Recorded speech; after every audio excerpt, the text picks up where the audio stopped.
ഭൂപാലാന്വയത്തിൽ ഞാൻ പിറന്നേനെ നല്ല.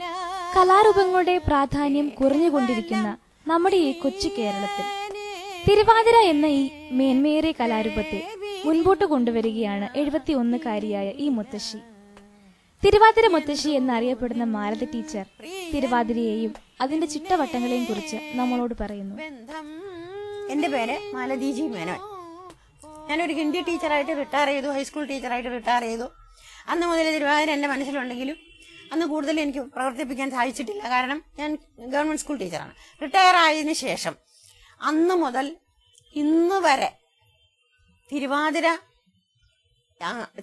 കളിപ്പിക്കല്, ആ പാട്ട് പാടിക്കൊണ്ടിരിക്കല്, പാട്ട് പഠിപ്പിക്കല്, തിരുവാതിര പാട്ട് പഠിപ്പിക്കല്, ഇതാണ് എന്റെ പ്രധാനമായ ദിനചര്യ എന്ന് വേണമെങ്കിൽ പറയാം.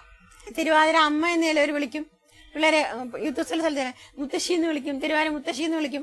എനിക്ക് തിരുവാതിര മുത്തശ്ശി എന്ന് പറഞ്ഞാണ് ഇഷ്ടം. കാരണം അത്രയും വയസ്സ് കഴിച്ച് ഞാൻ പ്രായമായില്ലെന്ന് പറയും. പക്ഷെ എനിക്കൊരു ക്രെഡിറ്റ് പ്രായമാണല്ലോ. ഈ യുവജനോത്സവത്തിന് കാണുമ്പോ ഒരുപാട് അപാകതകൾ കാണുന്നുണ്ട്. അപ്പൊ എനിക്ക് തോന്നി ഒരു സ്കൂളായിട്ട് തുടങ്ങിയാല് ഡാൻസ് ടീച്ചേഴ്സിനും വന്ന് പഠിക്കാലോ. ഞാനത് പറയുകയും ചെയ്തു.